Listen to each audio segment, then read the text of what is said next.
So this is one of my very first crafting videos. I am getting started in crafting, and I'm going to be doing t-shirts and onesies and all sorts of things, but I'm not trying to do everything at once. So what I'm doing right now is starting with sublimation. And if you don't know what sublimation is, don't feel bad, because I didn't for a long time. And I'll explain what sublimation is near the end of this video, okay?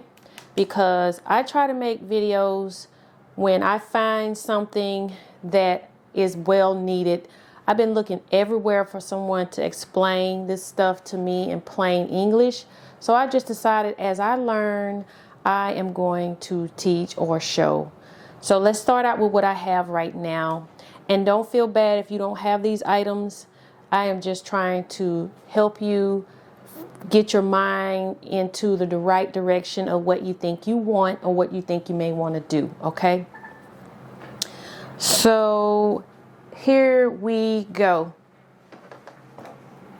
And sorry about pointing in the same direction, but this is just something that I just decided to do at the spur of the moment.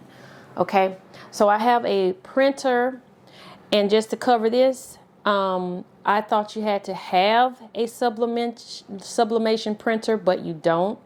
One of the best printers for sublimation is the Epson EcoTank 2800, and that's what I have here. Now, what makes it a sublimation printer is you have to use Sublimation Ink, okay? So this is Sublimation Ink by Hippo. Now, there was some ink that came with this regular inkjet printer, and you don't want to put it in this printer if you want to sublimate with it, because once you put the regular ink in there, you cannot use this as a sublimation printer. It will not work out, okay? So I want to make that clear for anyone who doesn't know that, because I didn't know it, okay? Next thing is, here is some sublimation paper, and I got this one from A-Sub. From what I understand, this is a good paper to use for sublimation, and I'm going to be sublimating some tumblers. And so here I have some tumblers. And you can use any type of tumbler, but there's some type of spray or something that I heard that I don't quite get yet, so I'm not going to go in details about that. Your best bet, if you're just starting out and you don't understand very much, is just to get yourself some sublimation tumblers, okay? Just stay away from all the regular blanks until you know what you're doing. Blanks is simply items that do not have any type of designs on them. So here is one of the tumblers for my business.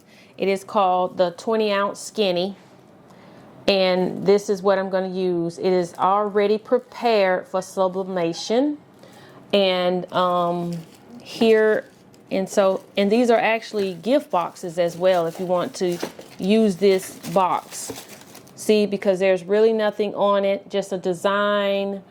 And it just says sublimation stainless steel tumbler, so 20 ounce. So that's all it says. And they come with the straws here and the straw cleaner. So that's what I have there. And this is what the ink came in, this box here, Sublimation Ink.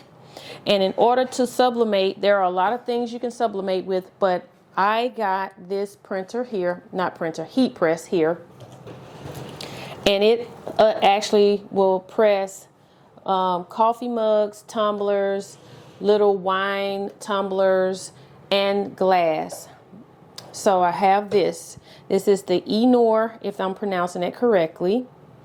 And so I have my instruction manual here, and this what came with it. The cord, the heat gloves to protect your hands from the heat, and of course the cutting mat. So when you're cutting the paper, you cut it on here, and you don't have to worry about it penetrating through the pad, because this pad is actually made for cutting, as you can see there. So I think that's all I need to cover when it comes to that. And I just want to say that when you are sublimating on t-shirts, you want to make sure you have at least a 65% polyester in that shirt. If you use a 100% cotton shirt, it will actually wash out, and it'll look faded and it'll look old.